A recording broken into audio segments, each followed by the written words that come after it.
Hey, I'm Di Gillett, and this is the Power of Women podcast. Just a little bit about who we are. We're a platform that showcases and celebrates the strength and resilience of women from all walks of life. In each episode, I pose questions to my guests that peel away the layers to reveal the strength, knowledge, and wisdom that shapes their narrative. So if you're feeling unseen, unheard, or simply looking for inspiration, then the Power of Women podcast is a really great place to join the conversation. But before we start, are you following us on your favorite podcast platform? It would be great if you could do so because it helps us to continue to bring this content to you. Now for today's episode. Today's episode of the Power of Women podcast is about inspiring people to confidently lead themselves and others. And joining me today from the UK, possibly London, I'll check on that. Just Out, outside London. outside London is a businesswoman who, after 3 decades in the global fashion and retail sectors, has turned her attention to helping others overcome the blocks and barriers preventing them from realizing their full potential. Having worked in the global retail marketplace where she held senior executive positions, my guest has become increasingly interested with human behavior and leadership. Today, she combines her extensive business knowledge with her human behavior insights, coaching and consulting business owners and leaders. And of particular interest is the empowerment of women, guiding and supporting women. Joining me today on the Power of Women podcast, all the way from the UK, is Julia Darlington. Let's go, Julia. Hi, how are you? I'm very well, thank you. I felt felt like my hair standing on end when you talked about all of that and about empowering women. I find it so inspiring and so exciting. Uh, Lovely to be well, here, Di. Thank you so much for inviting me. thank you. And I know it's morning in your part of the world, and Yeah, it's evening in mine, and but these things are still easy to do across the globe, which is absolutely. just so great. Absolutely. Yeah. Julia, could I start with just a couple of icebreakers just to get to know you a little bit and for anyone listening to get to know you a little bit better? Where did you grow up? I grew up, I come from England, as you've just said, and Yep. I grew up in a small-ish village called Sonning, which is near Henley-on-Thames in Berkshire. Very Mhm. beautiful part of the world, not very far from London, 35, 40 miles outside of London. We moved around a little bit. But that was sort of the general geographical area that I actually grew up in until I went to university. Great. And what was the most powerful learning you've taken away from your childhood?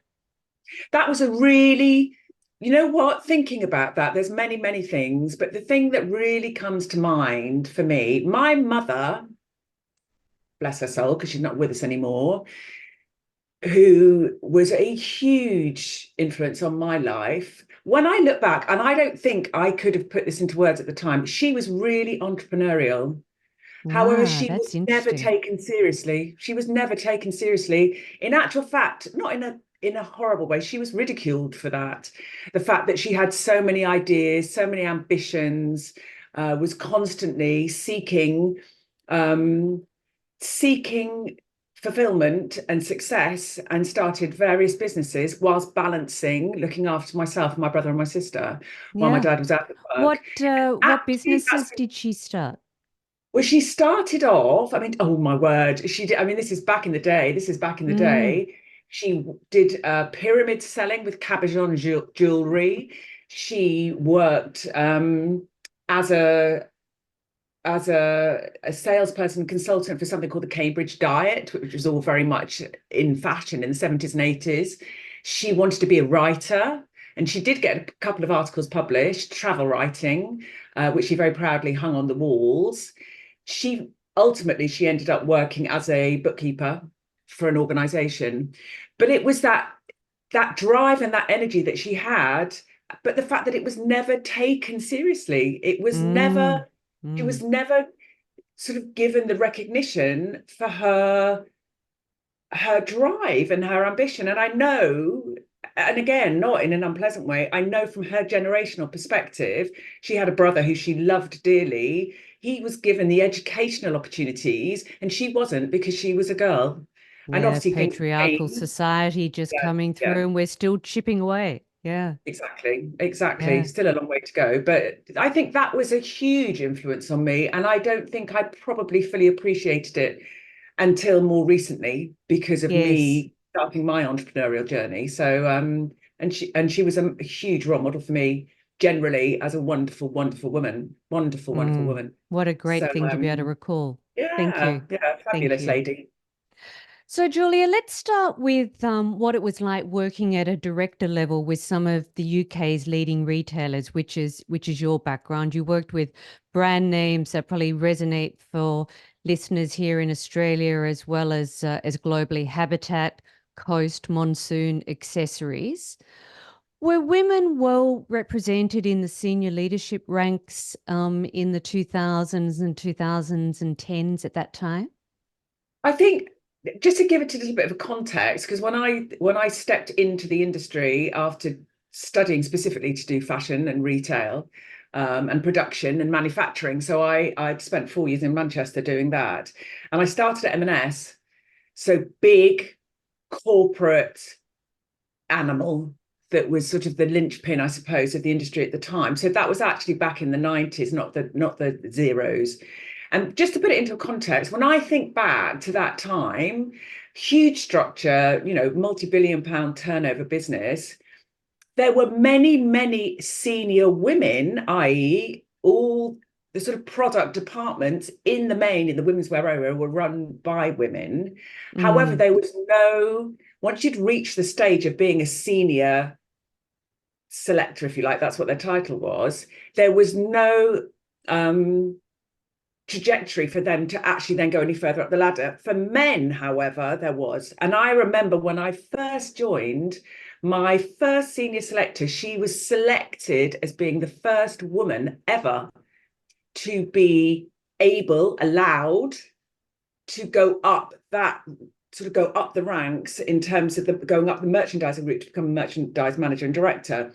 I remember really clearly, you're not going to go up the ladder if you don't wear makeup. You've got to wear the right lipstick. You're not allowed to have bare legs in the summer. You have to wear tights.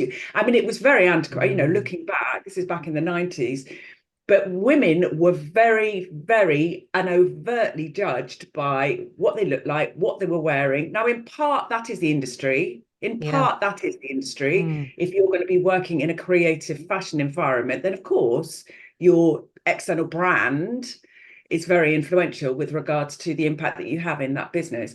Mm. So I was surrounded by many females who were holding positions. They weren't on the board. They weren't on the They weren't operating board. C-suite. No, they Mm. weren't C-suite. And that's where I think it's really interesting. And Mm. that's one of the reasons why I am so driven to work with women in terms of empowerment. I come from an industry which is dominated by women, dominated Yes, by all women. at all at yeah, all Yeah. the way And through, yet the number of except to the women, top. yeah, the number of women sitting around that boardroom table, the number of times that I've been sitting around that boardroom table and been the only woman in that room has been, Mm. multiple, multiple, multiple times.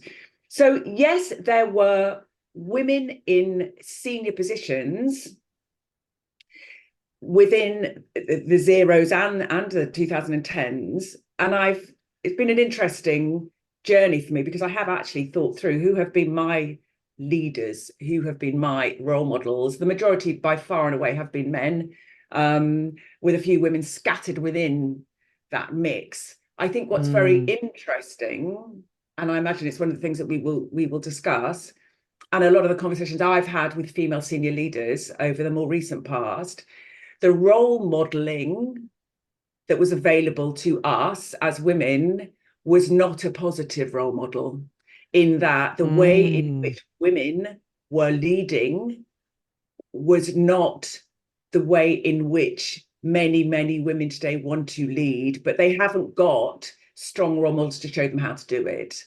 So women very much emulating the male way, I was going the to male say that way. it was a male Absolutely. modeling by virtue of the only way to get ahead. Absolutely. Absolutely. Mm, So mm, yes, I was surrounded by women. I think when I got into the probably the 2010s, yeah. when I first became a director of Coast, that was Mm-hmm. then became Mosaic and housed Mosaic numerous Group. brands. Yes. Yes. Housed numerous brands. All of us that were brought on board were all the directors were female for the brand, all of us, And they were all and female brands, yes, in within Mosaic Group. They were mhm, all, yeah, yeah, yeah. yeah. But this was the first time it was females leading those brands In I mean, Coast was in relatively new. It had been totality. bought by the Bennett brothers who owned Oasis. So we were That's right. new. Our CEO, the two founders, Michael and Maurice Bennett, male, and then the new CEO that had come on board shortly before I joined was male. And the majority of the senior leadership team of the group were male. But we, within Coast, actually, all of us who led that brand were women. And that's not Mm, unusual. That's not unusual. It's really when you take the next step up into board level and senior C-suite exec level. Because when I was thinking about Coast and Oasis, the board, so Derek was our CEO, and there was a wonderful lady who a very, very dear friend of mine called Meg Lussman, who has led many brands as CEO. She was actually a senior executive at the time. So she I wouldn't say she championed women, because I don't think we were even talking about it in that yeah, sense well, that then. was going to be my next question. So that's an Uh, interesting point because did with you've already suggested that she did not, but were there any women championing other women in the workplace, or were you all competing for very few seats, hence that support wasn't Meg was an there? amazing role model. She was an amazing role model, and she didn't overtly go out and go rah rah rah champion women, but Mm, she was hugely supportive and still is, still is. She was a very very powerful and is a very powerful lady. I think, and Di, you'll be familiar with this because obviously you're very knowledgeable about the industry that I've come from.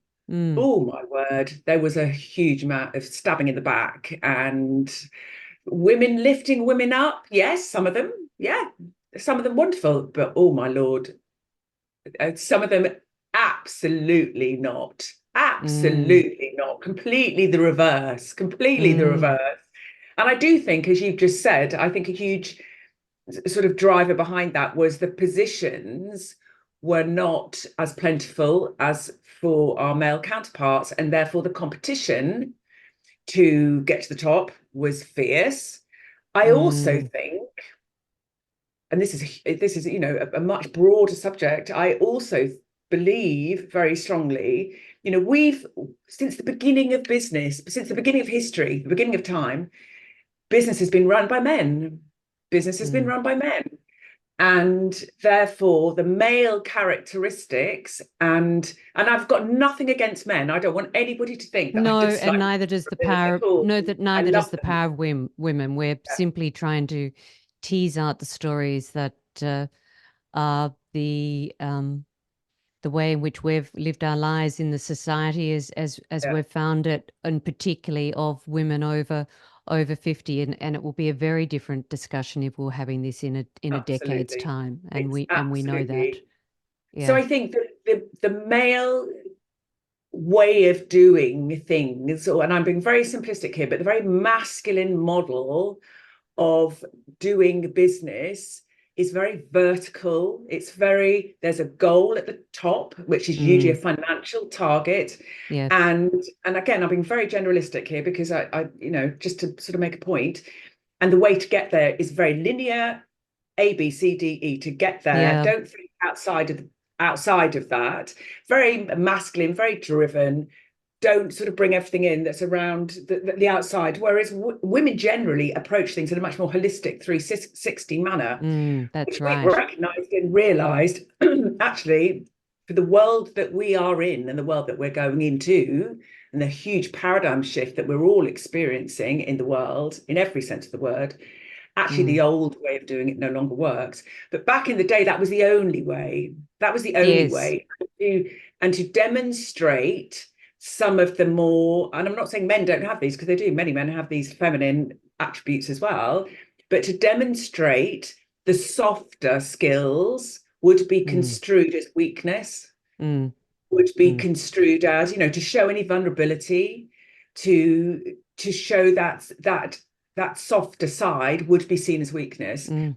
And When did you therefore first see that in the workplace, Julia? When did you first see a female leader more senior than yourself actually showing those soft skills, intuition, emotion, vulnerability?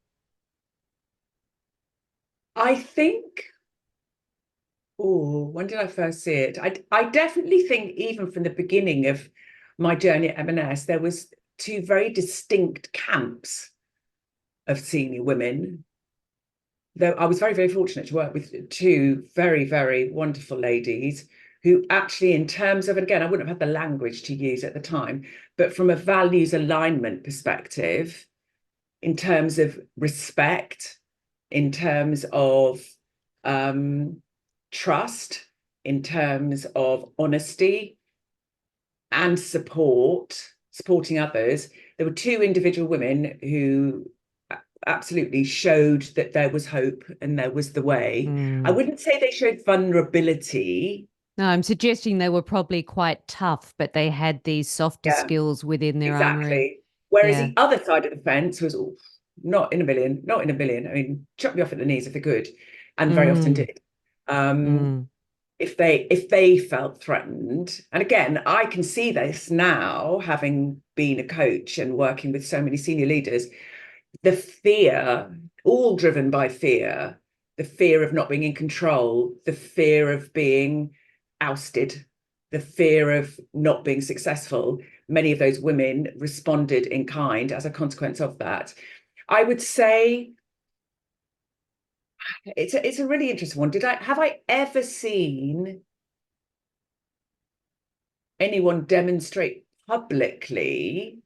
The mere fact that it doesn't come to mind would suggest No, it was actually, very though, rare. it is very interesting. Actually, though, think Yeah. about when I was at Arcadia, and Mm. Arcadia, obviously, very And that sadly, was that was a highly commercial, ooh, tough mm, business. very, So just to put that into context, if somebody's listening to this, Arcadia Group had was very similar to probably what the Just Group is here in Australia. It yeah, was yeah, a yeah. big retail conglomerate with fantastic commercial skills and multiple brands making up the portfolio of businesses. Would that Mm, be fair to say? absolutely, Yeah. absolutely. And it was the Possibly more biggest, colourful leadership at Arcadia than though, as very we colourful learned leadership. later on. Yeah. Yes, very colourful leadership.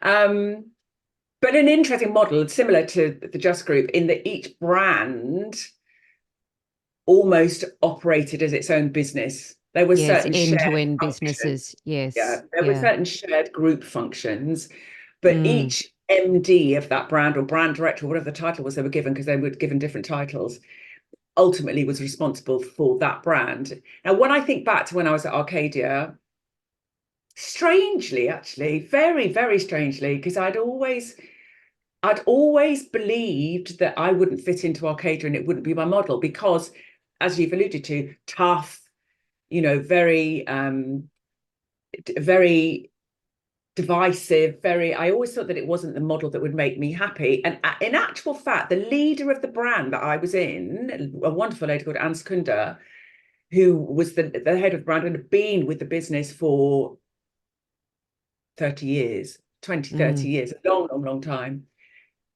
I have never been championed by someone in the way that I was championed by Anne, ever, Mm. ever. And it was the most unbelievable experience And to I'm actually, guessing that wasn't a nurturing champion style of championing. What well, was the style? actually, as I saw it, Anne saw us all as her family, Okay. And we as a leadership team with her were all extremely loyal to each other because we had very challenging and confronting engagements with the owner of the business, as Yep. you can imagine, Sir who will remain nameless. Yes. and therefore it was absolutely vital that for us to be as successful in all senses, Mm. it was really important that we were a really strong, united team together. And she very much led that. And she did show That's vulnerability in a way clever. I've Mm. never, she could be really tough. I mean, really tough. Like, she would never have survived in that environment if she didn't have that ability when needed to put on that tin hat and put on that, armor.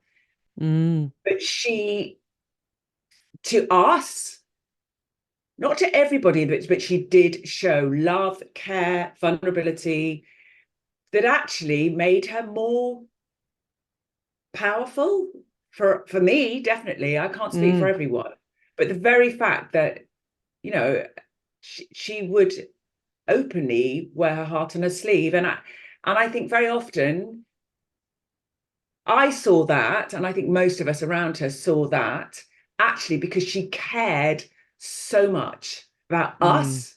She cared so much about the brand and the business, and therefore the emotion she showed was really powerful and very inspirational. Mm. Um, How I'm was not a that great, regarded by her board sitting above? Was it well regarded? Was she given direction as to how to lead, or was no, she I don't think left any of to? it. I don't think any of us have ever really been given direction as to how to lead. I think that's a really interesting one, which I know I'm Mm. going a little bit off a tangent, but some of the women that I've been working with, one woman I was thinking about actually yesterday because we were In going to your have this new world, you mean? In your coaching in world? my new world. There's a Yeah. wonderful lady who's very, very senior in anthropology, the Mm-hmm. Yep. American Fantastic business. organization. Yeah. Yeah, and Yeah. she's worked with them for a long time. And she used to work for me. She used to work for me at Arcadia. And we've had various conversations more recently. And she said that when she reached that point where she was sort of stepping up and, going up that sort of senior leadership pathway, she said she really struggled to know who did she want to be as a leader, because all the role modeling that she'd had was either men or women that she certainly didn't want to emulate. And she Mm. was suddenly It's in this difficult, position of, isn't well, it?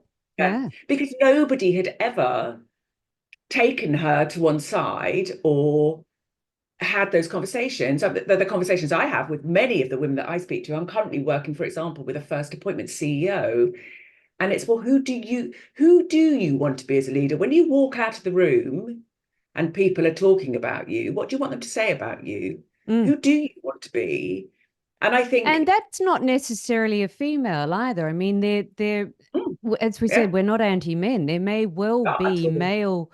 male leaders who we've looked to and regarded and respected, and the style is gender neutral. Hence, that's the person we want to emulate. And I know that has been the case in my career. The people that I have been inspired by and the people who whether they're formally mentors or people I've looked up to, gender hasn't been my point in decision. Style of leadership most definitely, but there's good and bad on both sides I of the agree. of the gender divide. I absolutely So, agree. I mean, I wrote a list of all the CEOs that I've worked for, with, under, whatever expression you want to use. And within that, the vast majority, as I said earlier, are male. And within it, maybe there's a couple in there that I would now mm, say, yeah, good leader. Yeah, some great learnings there. Yeah, great role models. But within that, the world that we're in, most models of leadership I'm being quite Northern Hemisphere specific here. I can't Sure, comment with sure. regards to I Australia. know you've spent a brief time in Australia, Yeah, it's brief, so I yeah. appreciate it's a northern hemisphere view. Yeah. So most models of leadership were developed back in the sort of 1940s when Mm, all leaders were white, middle-aged men who wore mm, suits and ties and shirts. And mm, the world in which we lived in was national, not international. We didn't have the internet. We didn't have the exposure that we have now. mm. And and And the cultural therefore, diversity wasn't there in exactly, the UK, and at that time exactly. it wasn't in Australia either. But Yeah.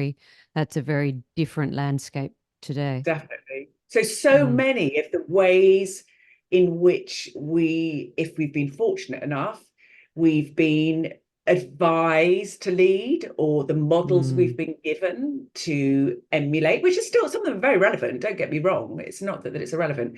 But think of the world that we live in now. I mean, mm, my mm. word, social media, tech, the different generational changes of people coming through the ranks and their expectations, um, the economic scenario that we're all facing, the Mm. environmental scenario, but the biggest thing in terms of communication and internationalism, you saying earlier about, I'm in the UK and you're in Oz. Well, it's not a problem at all. Nearly all my work, consulting and coaching, is all done via Zoom or Yes. some other media. It doesn't Yeah. make any difference where Yeah. somebody is in the world, Yeah. other than sort of managing And the my time. world's been like that for the last 20 years. I mean, Yeah, everybody thought it was a revelation when we had the pandemic, but I've been working on an yeah. international platform for two Yeah, decades, and the medium in which we're talking today is familiar. It just used to be called Skype. So exactly, that was the only exactly, difference. Yeah. So exactly. a So I different think, time. there's there's there is definitely need to to review what leadership means, to review, to amend. One of the most important things is it has to keep up. It has to keep up with the pace of Mm, change. I mm. don't mean change for change's sake, but what was relevant pre-pandemic, which isn't that long Has already ago. changed. Yeah, Exactly, yeah, exactly. And the way yeah. in which, I mean, we're only beginning, I believe, to see the impacts of the pandemic, Mm, of people being having to work from home, now the hybrid working scenario. We're only beginning to see that positives. There's lots of positives that came out mm. of that, but equally lots of negatives. So So that's an interesting point, Julia, that you talk about COVID being a bit of a line in the sand. So mm, from the and I haven't quite introduced it yet, but you've pivoted now and gone from the hands-on operating roles. You've retooled yourself into a coaching world, and you're now coaching business leaders and business owners, focusing on awareness and self-doubt and all the leadership styles around cultivating authenticity. But in so in respect to looking at this through your new lens, with what happened with COVID and now so many people in the workforce working in this dual capacity between from home and in office, which style of leadership, if we say which style by gender, male, traditional male style of leadership, or females leaders that you're working with, which is proving to be more effective in post COVID? I'm not probably going to be able to give a very succinct answer because that's a really interesting question, actually. Yeah, That's and I know I probably put you on the No, but spot, it's a and really interesting one. mm, I think the biggest impact potentially in leadership style, or the biggest shift is, and the word I'm going to use is trust, yeah, but that's the word I was is going to use. trust. Yeah, absolutely, Back in the because that was what I was day, going to say. yeah, Back in the Who's more day, inclined to trust you? The male, traditional male leader with a patriarchal leadership style, or a female? And I'm not sure there's an easy answer to guess no, which I that don't think is. there is an easy answer. I think Mm, that old traditional model of unless you are physically present in the business, I don't trust that you're working, mm. to the model now where I can't even see you and I don't know where you are. So I Mm. have to trust you working. Although there's a big shift there as well. Of Some course there businesses, is. And at the end of the day, output and productivity is the measure, but yeah, to what level of detriment to the yeah. culture I and think to there's a individuals' learnings, all that valuable learning you used to be exposed to just by osmosis of being around, good yeah, operators. So yeah. I don't think we quite know what we're losing yet. Exactly. And I think from a behavioral perspective, I'm going to use one of the things I do is I'm a level 2 consultant for a behavioral profiling tool called Extended Disc. And Hmm. I'm being really, again, I'm being very simplistic around this because it's got lots and lots of layers of complexity underneath it. But a dominant de-energetic style, energetic, innate, energetic makeup, a D energy, which tends to be, and again, I'm being very generalistic, big picture, leader, future focus. Generally, if you were to do the profiles of CEOs and leaders, you would generally find that you would have quite a high proportion of those leaders would be a D energy. And one of the key drivers for a D energy, and it's a masculine energy, it doesn't mean that a woman can't be a D energy. I'm very strong in my Yes. D, very Yeah, strong I in my am D. too. Yeah. Yeah. Um, because it tends to be you are the leaders, you are the Mm, big picture, future focus, taking everyone with you. It can manifest in a very unresourceful manner. It can be very bullying. It can be very, which I mm, experienced within, mm, what we were talking about earlier, with a lot of the mm, leaders that led me were very strong in their D. And it could be inspiring and motivating and, take you all with you, but equally it could be very negative. But a D energy, one of the biggest drivers for me to control is being in control and winning, being the one that wins. Now, when you put mm, that into a context and you think about what we've just been talking about, the hybrid working model and working from mm, home, that fear of being out of control by the leader, I can't control you because I can't see you. I mm. can't physically make you come into my office, and it throws up a whole different array of emotional challenges. And I think going Yeah. back to that trust element, and I would say, I mean, in terms of the work I do in working with women to empower women, trust is about, because when I'm talking about leadership and working with people, predominantly women in leadership, it's not just about leading others, it's about leading yourself. And if you Yes. can't lead yourself, you can't lead others effectively. And that piece around trust and being trusted, it's also, do you trust yourself? Mm. Because if you But don't I trust do think COVID has found a lot of leadership styles wanting because that exactly that the control piece. And if you can only control by by sight, and you yourself, can't motivate and inspire and bring people together without having them in the room in front of you, you're not a leader for today.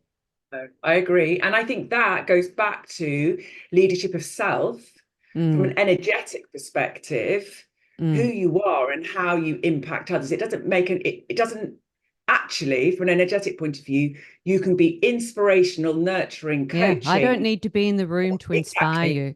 Yeah. And Exactly. mm, Absolutely. It's the energy that you emit. And mm, that energy doesn't stop at the door. It no. doesn't, it pervades everything, doesn't it? Yeah. So I think that's a really, really interesting question. And obviously, for any great leader, it isn't just about emulating one style. It's situational leadership. It's about being able to adapt and flex according to what is required at that moment in time. So Mm, if you are in a very challenging situation and a decision has to be made, then yes, taking on a directional leadership style is right. If you're going to avoid a crisis or avoid something that's happening, very often you have to tell Mm, and say, no, this is what we're doing and this is where we're mm, going. It's not about having a conversation. But then there are lots of other situations where you'd be much more participative in the way mm, that you would lead and be part of the decision-making process and bring everybody on board. mm, And I think going through the journey pre-COVID and post, it's really challenging leaders and individuals around all of that. But so many of them wouldn't even have the language, mm. wouldn't be having this conversation that we're having, wouldn't have the conscious awareness of the need to have this conversation and Yeah. to review, well, what does the world need now? What do people need now in Mm, order to thrive, not just survive, but to thrive in all areas of our lives? mm, That piece around self-awareness, really doing the work inside is the most powerful work that anybody could do. And it will have an impact in every single area of their lives, both in mm. terms of work, family, friendships, or it's just the most powerful piece. And it's a Yeah. lifelong journey. Mm. So, Julia, with the work that you're doing now, coaching and consulting to and I'm going to talk specifically Yeah. females now. So, working with senior business owners and senior executives, C-suite or equivalent in the UK, Yeah. the blockages that are holding them back. Tell us about that. What are you finding as the big issues? I'm going to use some different sort of words around it. If you'd asked me this a few months ago, I would have said the number one feedback that I get from, I would say pretty much 100% of the women that I have dialogue and conversations with, is lack of confidence, Mm. is lack of self-confidence, is lack of self-belief, is doubt. Now I'll Imposter flip that. syndrome I'll yet again. Yeah, yeah. But I'll Mm, flip that as well and say, actually, what is it that they want? Yes, I want to be more confident. No, but really what it is, I want more courage to be able to actually be who I am, actually have faith and trust, going back to that word trust that what I intuitively, I mean, that word intuition, that comes up mm, over and over again.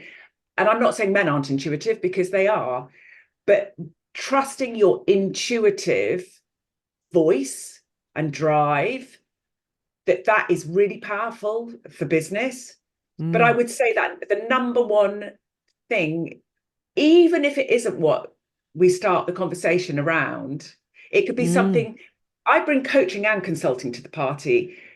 Yeah, so Consulting, commercial and the but people not just the piece. commercial. I do bring the commercial, but consulting by its very nature, if you were to define it, is you go into a scenario, you assess the situation, and you give advisory as to what they need to do. You give the answers. You give the answers, don't you? So from when I've But worked you with a lot don't of, actually do the delivery. You no, identify it and allow no, them but you to give the enact. answers. So Mm, if I was consulting with somebody who had certain challenges and I was doing it in a consultative manner, then I would draw on all my knowledge and wisdom, experience, and I would give them, okay, do this, do that. If yeah. you're coaching, I'm being very purist here, but if you're purely coaching, you're asking questions. You're For asking them to questions. You're identify. not Mm, giving answers. You're asking mm, questions to take that client on a journey of opening up possibilities they never even knew existed, both mm, internal and external. Now, what I bring to the party is both, because I've got 35 years experience within working in business, and I love business and I love everything to do with commercial business, but I love human behavior and the brain and our minds and the power that's so untapped. Different people will say different things, but in terms of your conscious brain and your unconscious brain, your consciousness is only possibly not even 1% of your total brain's capacity, maybe 5%. I mean, the numbers get banded around 5 to 10%. So you've got this wealth of unknowing, hidden in your mind, in your brain. And we are, all of us, not just women, so powerful, but we haven't even realized a little blip of it. Mm, So mm, working with clients to open that up. So when I work with clients, it's about almost seamlessly bringing both of those things to the party. I go into businesses and I consult, I mean, from a commercial perspective, and do, assess the situation, put together a strategy and help them move forward. And when I work with female founders and female business owners, yes, I bring that strategic, commercial business strategy and consulting to the table to help them develop their businesses, but mm, constantly dip in and out of the coaching side of things, because you could have all the answers from a commercial perspective, you could have all the knowledge, the strategies, but if your brain, if your mind, if the internal blocks and barriers and dialogue that we all carry around with us all the time is holding us back, or if there's all these blocks and barriers in our unconscious that we're not even aware are there, but somehow we're not mm, moving forward, or we're not achieving what we want, that's where there is gold. I mean, there's so much power mm, there. And I work, and I'm going to say with women because it is predominantly with women. I would say probably 99% of the clients I work with are women,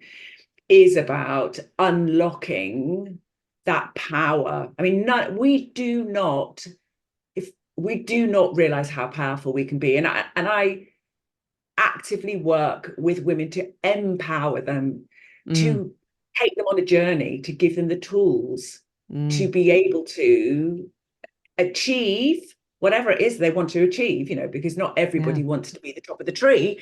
Um, but sorry, that's a very long answer to your question around what's the Oh, sort of well, number. we could go on about it for hours. But what I'm also interested in is, so how do we work with the next crop of leaders coming through, the next crop of female, and I'm going to bring it back to females, to female leaders coming through to push these barriers and blockages out of the way? What do we need to do so that we're not repeating the same mistakes that have been made in the past? I think there's two sides to it, actually. One side of it is, I think, the generations that are coming through, so the XYZ generations and beyond, they've started their lives and they live in a world that we never knew because it didn't exist, and their Mm, expectations and they wouldn't use this language necessarily, sort of non-negotiables. I'm not doing that. The power has shifted from the leaders to the employees. I'm making that very simplistic, but mm. there is a big Yeah, shift but no, I understand that around, that to be exactly the case. yeah, if Mm, you don't actually listen to your employees and take heed, they're all going to bugger off anyway, mm, because the world that they live in and their expectations are very, very different. And I mm. know that's, again, I'm making a very broad, sweeping statement there, but I They've think, got more courage than we probably had, Julia. yeah, yeah, I agree. I agree Mm, that, I mean, going back to what you said, what's the biggest challenge, or what's the thing that you hear the most? The thing that holds all of us back is fear. mm, All of us, every single mm. person on this I know I've planet. got a podcast coming up purely on that Amazing, being the limitation. Mm, amazing, amazing. So mm, those fears, and we all have human fears that everybody, you might not believe it, but everybody has those fears. The fears mm. of not being good enough, the fears of being judged, the fears of failing, the fears of not belonging, not being loved, not You being finding connected. that on a personal level, are you finding that becomes less so as you get older, It has with or me. more so, less so? It's become far less for me, because I think in part because I understand it more, because I do what I Mm. do and I have And far that more can be understanding. financial, that can be emotional, can be a whole lot Anything. of different things Yeah, feeding into that yeah, fear. yeah, Mm, absolutely. So I think from a hopeful, positive perspective, I think there is a shift taking place with regards to women, girls, young women, older women, in terms of all the women, the generations coming through, that they won't put mm, up with some of the stuff that we have. They Mm. won't put up with it. And I Mm. and so therefore I hope that that will mean And that they let's hope won't. we just don't go too far the other way. Yeah, So yeah, we absolutely. need to strike a balance. But I think the other side of it is very interesting. I interviewed an amazing woman recently for there's a women's private members club here in the UK called Albright, and it actually did have links with Australia. The pandemic had a lot of negative impacts on a lot of businesses, so I don't think they're so involved now with Southern Hem. But Mm. basically, they champion the two founding members of the organisation championing the empowerment of women. And I'm the female founders ambassador for their digital platform, and I host a fortnightly business breakfast and have created very much a network of wonderful, wonderful women and support them. And I was invited to interview somebody for International Women's Day, a wonderful lady called Mitra, who is the head or the lead of DE&I for HSBC Bank. Uh-huh. And we hosted a live event, and we were having a really, really interesting debate and conversations around lots of these topics around equity. You know, the reality is we're not all the same. We're not all the same, but that Mm. whole piece around diversity, inclusion, and equity is obviously it's here, and we're all sort of talking about it. And one of the things we had the discussion around was in order to, if women believe that we're the only ones that have responsibility for changing the dial, then bloody hell, we'll all be dead by the time we get Yeah, I there. know. So the only Either way that that or we we can will have get, built up a fair bit of muscle mass. Yeah. yeah, but Yeah. men have to also come on this journey.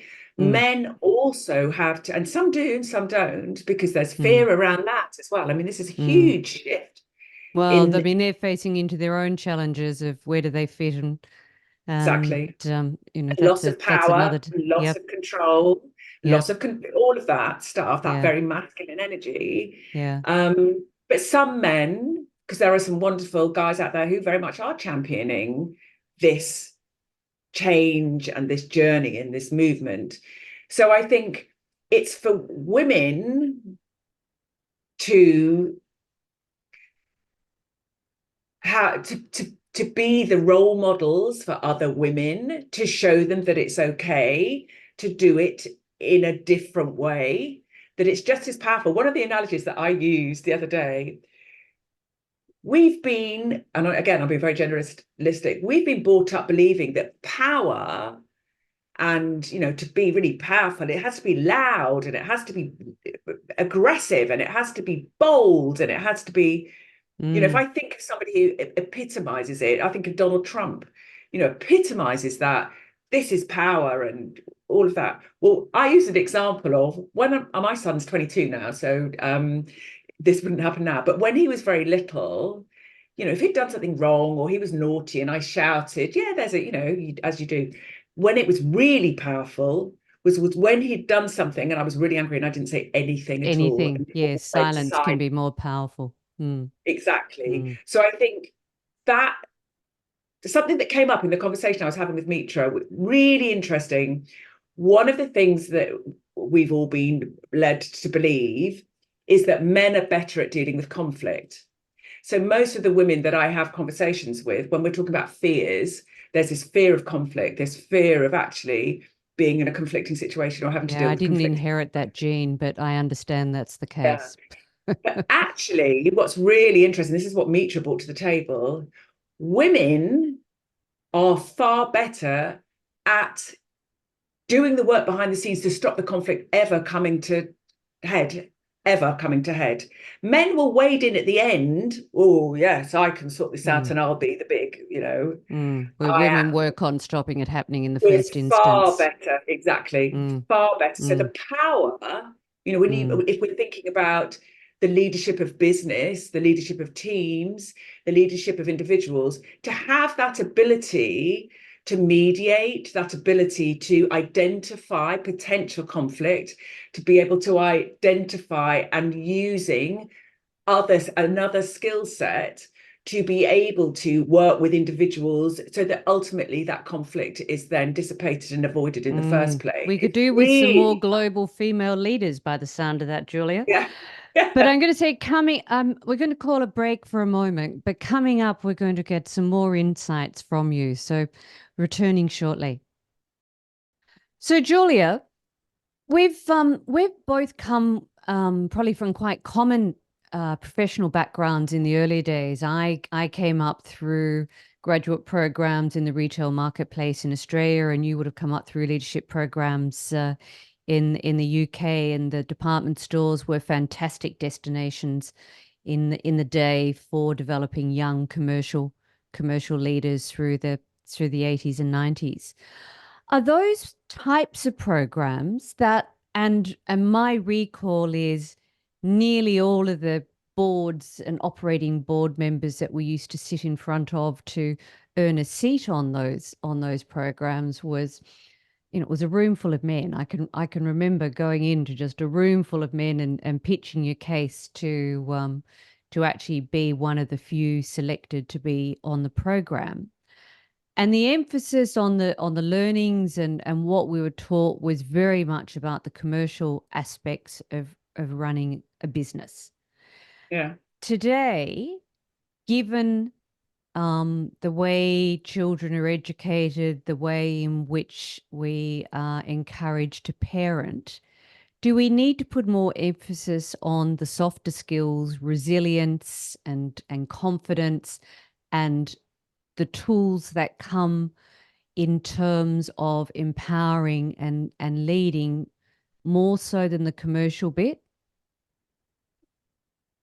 I don't know if it's more so, whether it's equal. Mm, Because, within business, there is a reality around commerciality. But I do think that the emphasis needs to shift so that there's a much more balanced perspective. mm, At the end of the day, any business is about people. It's about mm, people. And if you do not have an inspired, motivated team, you're never going to fulfill the true potential of that business, ever, mm. ever. If you Yeah. have, high labor turnover because people don't want to stay, the cost implications are huge, not just in terms of the IP that you lose, but in terms of having to replace those individuals, especially at a senior level, So I think, one of this term is sort of banded around a lot now, and I'm not saying it's wrong, but this need to have a more authentic leadership style, Mm, to actually come from a place of authenticity and to be able to show heart, for want of a better word, to be more soul driven, to have business that's mm. actually more soul driven, I think is absolutely necessary. I think that confidence I piece, think the consumer's looking for that too. So that's absolutely, exactly, it because the has to a start at the top. consumer, yeah, they're not buying in the way that they used to. That Mm. they're buying you, they're buying the story, they're buying the Yeah, it's a deeper personality, they're connection with brand than exactly what do you stand for? What, it isn't just about, oh, I like that item and therefore I'll buy it. If all the other stuff about that mm, brand and that business doesn't tick the boxes, they're not going to buy into that mm. brand. So that, and that whole And experiential piece that's been, obviously with COVID, we had in the industry, fashion industry and retail industry, a huge shift because all the stores closed. And as a consequence of that, and as a consequence of, from my perspective from the UK, we had the first bloody big whammy was we had Brexit, which had a massive yes, of negative course, you had impact. a double go. Yeah, Mm, in terms of the influx of product from overseas into the UK because of duty rates, mm. etc., and costs had a massive negative impact. And then with COVID across the world, the number of brands that have disappeared, that have gone Yes. as a consequence Yeah. of all of that is very, Mm. very sad. But And that, but it's an intersection of many things. I think all of the attributes of fast fashion that we lauded as positive for so many years. We've got a yeah, generation coming through who will hold all of those up Absolutely. to scrutiny as being all the negatives and why they won't support it. So there's a Absolutely. there's so many But things influencing that. it's very contradictory, isn't it? Because then you've got Mm. China, which absolutely continues, and Primark, And Timu and know, yes, but yeah, actually, I know. if I walk down any high street in the UK, the one business that there'll be people, it's packed and they're all walking out with their huge bags of Is goodies. Primark. Primark. It's Yeah. Primark because of the price. And I think, people Yes. So when cost of living pressures kick in, the feel good factors and the social issues get pushed absolutely, to the background because absolutely. survival becomes the Mm. most important priority. But I think that experiential piece, when stores started closing, and obviously there's been a huge move before the pandemic, but a huge shift to online shopping, which is great. It gives us all opportunity to do whatever we want to do whenever we want to do it from anywhere in the world, 24/7. But there is definitely a shift back to wanting experience, wanting to go into stores, wanting to spend time in those environments and enjoy and become part of that brand and that business. So I think Yeah. that's quite an interesting shift So in coming retail. back, Julia, if I could, and I as a merchant, I could talk about this all day. But if I come back to this point about what you're doing in your consulting world and talking with female business leaders that and the professional landscape in which they are working and the challenges. Let's have a look at some of these issues as you're hearing it from your customer base. How significant is lack of representation from a gender perspective still being cited as an issue? It's not in the way that it was. It's not. I mean, because the women that I'm dealing with are all They're female already leaders. there, they're at the Great. table. They're at the Okay, top. so being that in place, what about work-life balance? How they're managing their work Still a life huge, with their still a family huge responsibility? challenge. Still Mm, a huge challenge. I think, obviously, with the pandemic and hybrid working, mm. um, there have been some positives as a consequence of that, but not. There has and there hasn't, because it's still, as it's been cited very frequently in the press and the public and out there in the public domain, women still are expected to take on the larger share of childcare and the more domestic duties, as well as leading, senior, And then I'll you know, challenge how much of that is expected and how much is that learnt behavior and we still bring it upon ourselves to do that as I opposed to being absolutely, expected. I agree. My son, the number of times my son is very astute and very Mm, intelligent. The number of times he says, "Mum, I said I'd do that, but you step in and do mm, it before I've got there." So that, mm, making a rod for my own back, I think is mm. very, I mean, the Yeah. conditioning that we've had, it is since the Because beginning of we're time. this middle generation between the old and the new. So Mm, I think, definitely. I think we make some of our own problems. I'm not Yeah. saying that, that's the only situation, but I do think we make our own lives more difficult than they need to be because we can't let go of how we've been brought up and start to I think think it's differently. wrapped up, isn't it? It's wrapped up very much with guilt Mm, and trying this whole thing around perfectionism and trying to be what there is no perfectionism. It doesn't exist, but we're all mm, striving for what? Striving for mm, what at the end of the mm. day? Um, and I think there's all if and I'll talk from a personal perspective, actually, a personal perspective. When I had my son, my husband became a house husband. So that enabled me to carry on doing what I was doing. Who came to Uh, that decision? it was a joint decision because our son, Mm, when he was born, he was very, very ill and he was taken off to Great Ormond Street. And one of us wanted to be there. And just from a very pragmatic, practical perspective, I earned more money. And therefore that was the decision. That was the yep, decision. yep. And it, the person that benefited the most is obviously our son, Of because I course. traveled a lot. I traveled a lot, as in the industry. Mm. And for example, when moved over to Australia and we all came over, my husband was looking after our son at the time because he was only 10, and he did all the, bedding him in and getting him settled and all of those things. And then after a period of time, he went back to work. Um, but but that piece, the thing that's sort of missed very often in the conversation, I wanted to be at home with my son. Mm. Actually, I wanted to carry on working and I didn't want to lose, what I was So doing, and I you're loved the empowered, job. you're empowered and had what we had been striving for, Yeah, but once you've exactly. got it, you're missing what you've given up to get there. Yeah. Mm. And so I did want that. I did, and Mm. some individuals, some women are lucky enough, if that's the right terminology, that they're in a financial situation where their partner can financially support them and therefore they can take time off. But the majority of women that I work with within the industry that I was in, Mm. same as me, very pressured to only be off for a very short space of time. And the Mm. industry moves so quickly.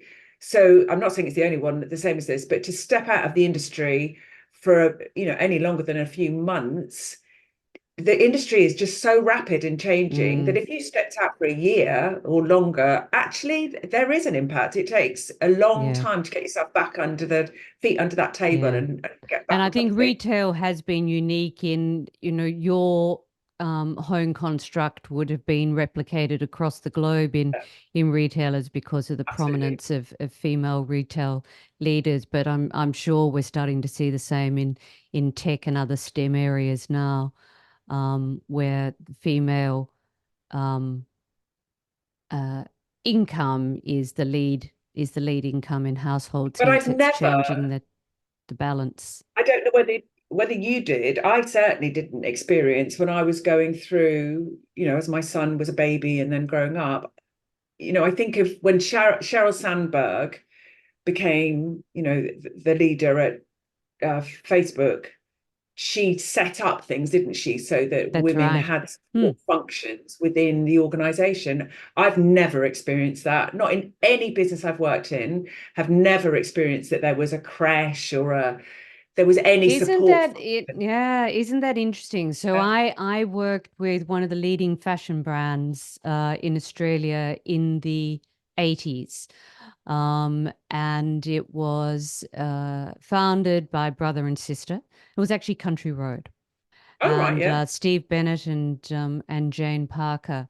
And in the day, we had head offices in Collingwood, and the business acquired a home almost across the road because one of the founders had become a mother, a mature age mother, and she needed a creche solution. And so we had the Country Road creche, Wow. and the interstate women would come in for business meetings regularly, and they would bring their children and they would stay at the How house and they'd be looked after. amazing. Now that was revolutionary in the Yeah. 80s, but it was created as a result of a need of one of the founders. Now, that didn't continue forever because male executives on the board would have challenged that as those children got older, and could we afford it? And of course the question was, could we not afford it? Yeah. And but it was revolutionary and such an Yeah, obvious and simplistic thing to exactly. do. And I was listening to a guest on a breakfast radio show only the other day, where um, this individual said that their husband was such an important part of the business. Now, it didn't happen to be the husband, didn't matter, it could have been husband or wife, but they had a sick child to look after. And so the company organized for a nanny to go and care for the child at home because that employee was so important to the business that they couldn't afford for them to be away. So it's changing, but not fast enough. we've only just, started to scratch the surface. But I've So definitely heard also from women who have been told by women, well, we're not going to promote you because you're probably going to have another child. No, I was having a mm. conversation with, again, somebody that used to work for me when I was the brand director So for you're still Accessorize. hearing that in the workplace now? Absolutely. Absolutely. Because the reality is, when you get, I'm being very simplistic again here, but when you get to a certain stage of your life, you probably are going to start thinking about starting a family. Mm. And because there are so many women in the organization or in the industry, of course, that's part and parcel of it. I've had women who have had children come to me and say, thank you so much for being so pleased for me when I became pregnant, rather than Seeing the it as a problem opposite, to the because business. exactly. Mm. And I think, I've heard that women have been, well, there's no point me promoting you because you've had your first and you're, probably in the next few months you're going to have a second. So, I mean, unbelievable. I mean, unbelievable, awful, awful, awful. But there's, I've never been offered, I mean, obviously it's a long time ago, never Mm. been offered anything to make that transition easier Easier. Yeah. and to support Mm. both parties, to support the Mm. business and the The woman and her individual. children or child. Mm. It's in Mm. the interest of both. It is Mm. in the interest of both, isn't it? Mm. Oh, I wish that the country road model had actually been rolled out. Yes, I know. It was really ahead of the time, and instead of being rolled out, it was phased out, sadly. But it was a standout. That was Groundbreaking. I was, I'm 60 now. That I was 24, 25 Amazing. when I was watching that happen in the mid 80s and into the Yeah, early 90s, and um it was an extremely rare structure in indeed, absolutely. Amazing. but probably the reason for it were more individualistically driven rather than bigger picture company driven, but the Yeah, company yeah. but the company benefited. But there was a lot to learn from that. So, Julia, I've probably run out of time to talk more broadly, and I have three questions that I ask all of my Power of Women podcast guests. If I could do the same with you, Yeah, yeah. what is a phrase that defines you? This is a really difficult one, actually, because there are lots of things that I say. One of the things I absolutely believe in is there is no such thing as failure. There's only Mm, growth and learning. So every time somebody says they fail, you haven't failed. You've learned something phenomenal. mm, Phenomenal. That's what it is. It's not failure. We can't fail.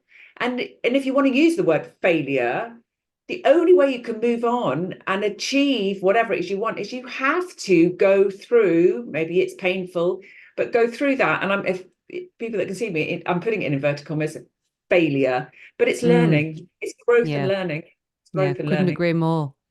So, what haven't you had a chance to put on your bio as yet? Oh, world domination.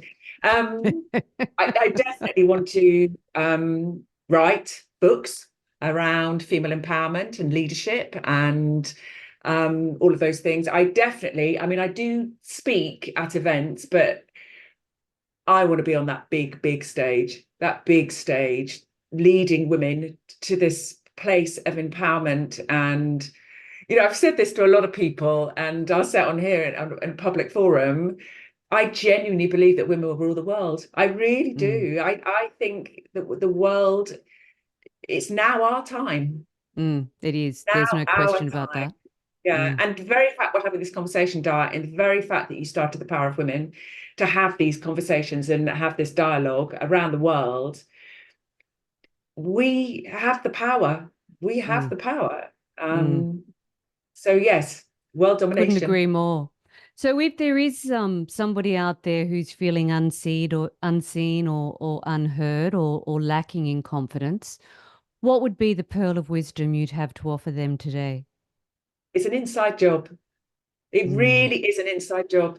It's not about all the stuff out there. It's not about all the stuff out there.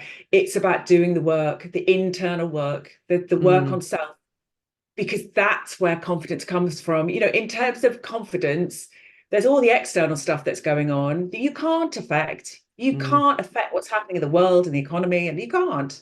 mm, But what you can do is on an internal perspective, and this is what I work with my clients, you build it brick by brick by brick by brick. mm, You're not going to wake up tomorrow and suddenly, oh, poof, everything's marvelous and wonderful in the mm, garden.